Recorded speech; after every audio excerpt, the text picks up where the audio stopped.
Awful. 2 wins from 18. 2 wins from 18. Just the 1 win in the league this season. That came against Luton. They can't score. They keep conceding goals. Let's hear from their manager, Mr. Pochettino, who says he has no problem with the club's owners being in the changing room after a match as long as they behave themselves. Beghag Egbali was with the squad after the defeat to Aston Villa at the weekend as a poor start to the season continued. Fellow owner Todd Boehly was scrutinised for giving a speech following a loss to Brighton in April. Pochettino says they can be there, but he won't let them give team talks. We were talking Monday and Tuesday a lot with the player, but of course it's my duty to, if I need to do, it's my decision. It's not a speech. Only me or, of course, with the player, the captain, but it's only me. I think it's not a job of the owner to came to the dressing room and to give some speech, after the game, even when you win or when you lose. But they know very well how they need to behave. Yeah, he won't last until Christmas. He's done, isn't he? I mean, he's done. You can't really say that, can you? If I'm Todd Boehly, I've spent £1 billion in this club, I can do what I want. It's not right.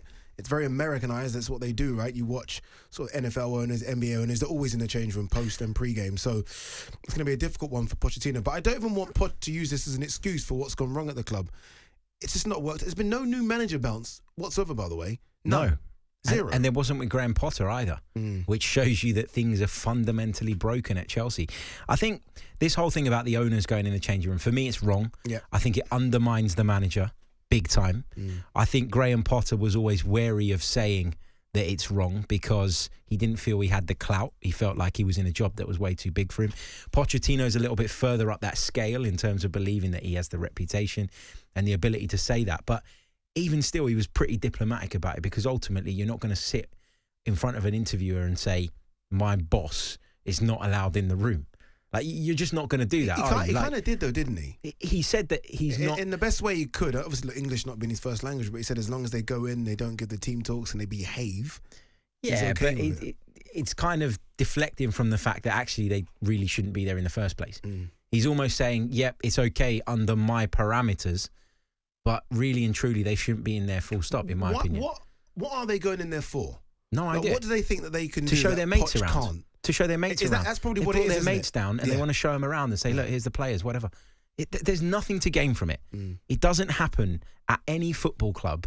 You win a Champions League, you win a trophy, you have a big, big moment. Yeah, fine. Maybe you'll get sort of some of the club's hierarchy going into mingle, but it shouldn't be a regular happening. And we've heard this report of this going on at Chelsea on multiple occasions so far in Todd Boehly's tenure. It's got to stop. How's it gone so wrong for a club that, look, we said at the start of the show, this is a club that won the European Cup a couple of years ago, nearly won the double, let's not forget. I mean, Liverpool beat them on penalties twice, so this is a club that's been so close to just being there, right? I remember when, after they won the European Cup, they bought Lukaku, I was like, okay, that's it, that's the missing piece, they're going to win the league. How's it gone so bad? In like 12 months, this club's gone from a squad that I thought was ready to challenge to a squad now which is just almost a bunch of misfits. Ego, but on Todd Boehly's part, because he's come in, he's taken over the club. Look, no one can doubt his commitment to the football club because of the amount of money that he's pumped in. Yeah. And I know that it comes from different channels and all the rest of it, but ultimately it's his business, it's his spend, all the rest of it, right? For me, you can't come into a sport that you know nothing about, or at least, let's be fair, you have no track record in, walk in, say to everybody who's there and who's been a big part of the club's success over the last 2 decades, in some cases, you're no longer needed, you're no longer wanted. Move them on and take the reins yourself. Is that you because can't do he that. doesn't look at it, like you just mentioned, you can't come into a sport you know nothing about. Does he look at it as that or look at it as a business? And as a business, he's been very successful, and he probably thinks this is how a business should be run. Is that the problem? Well, his measure of success will probably be different to that of the fans. Yeah. The fans will probably look at it and go, we're not competing anymore. We're sitting in the bottom half of the table. This is not success. If Todd Boehly manages to sell the club a few years down the line and gets a bit back, a bit more back than what he bought it for, that's probably success to him. Yeah. But for me, I just think if I were Todd Boehly, I'd have come in, I'd have looked at it and I'd have gone, right, this is what's working well. This is what's working not so well. And I would have given it a bit of time, a bit of breathing space for me to figure out a little bit more about the runnings of Chelsea Football Club, rather than just going in, ripping it all up and saying, I know better than you do, and we're going to do it my way. Because his way has got them slipping down the table at an alarming rate. His way has got them spending money on players that are just not at the level. Yeah. And his way has created a complete imbalance within the playing staff where they had lots of experienced players and you want to try and complement that with youngsters. You know, if you're, I don't know, Mykhailo Mudryk and you arrive at the club and you're having a bit of a difficult time, with the exception of Thiago Silva, who do you turn to in that squad and say, I need a bit of help here?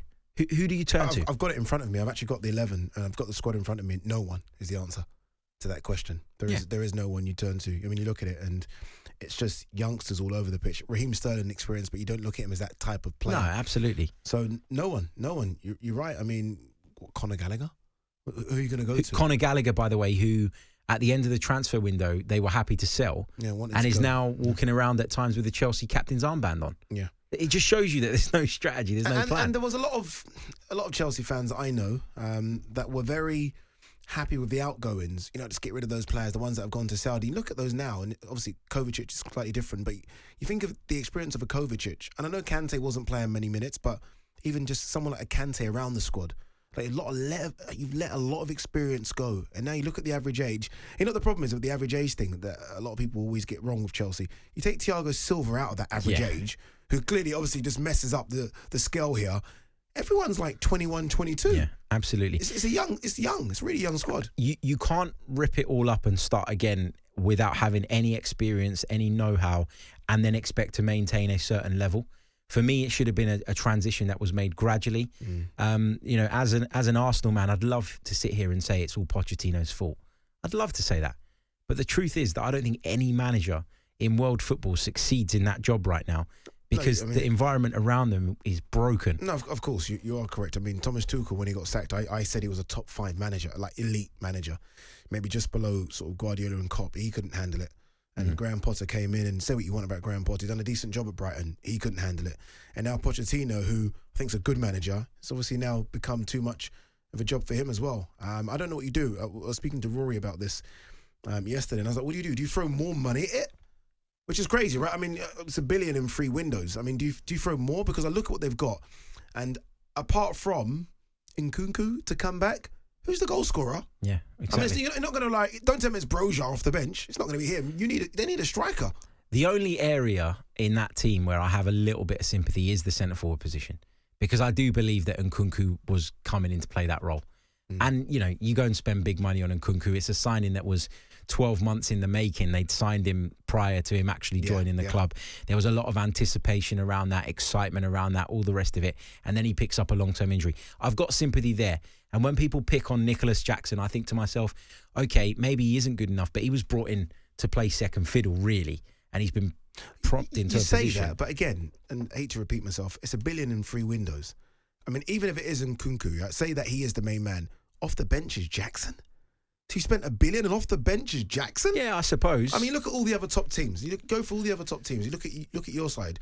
Look at all the goal scoring forwards that you've got at your clubs, whether it be Saka on that side, Martinelli, Jesus and Nketiah. Look at Liverpool. You look at Alvarez. Look at him, reserve striker for City. And Chelsea spent $1 billion and it's Jackson coming off the bench.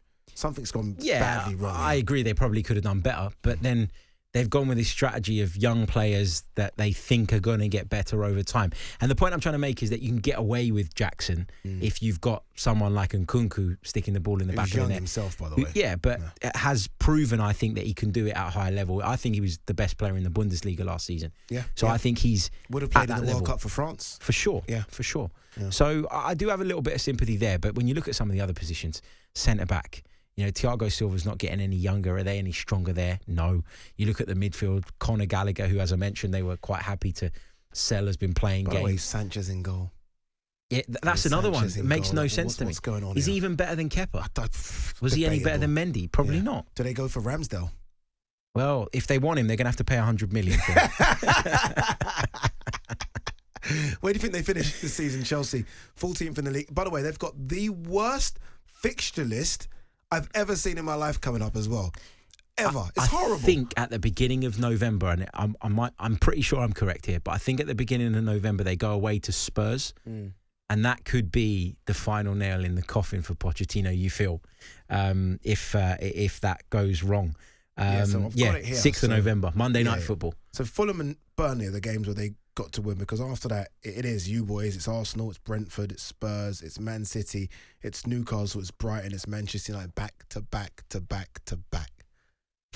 Can you imagine Pochettino? No European football, though, so they are saved a bit from that. No European football. Yeah, true. Just imagine Pochettino goes back to Tottenham Hotspur Stadium. They go out there, they get absolutely thumped, which could happen against this Tottenham side. Of course. What's that going to make the Chelsea fans feel like? I 100% believe he's not going to survive the season, but I expect it to be sooner than that.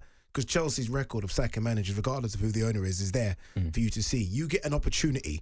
If you don't take the opportunity, you're gone. Yeah. And I think Poch knows that as well. Interesting. All right, you're listening to The Social on talkSPORT 2. Next up, we are going to hear from Pep Guardiola, who has confirmed that England midfielder Calvin Phillips will finally get a chance with now Rodri being suspended.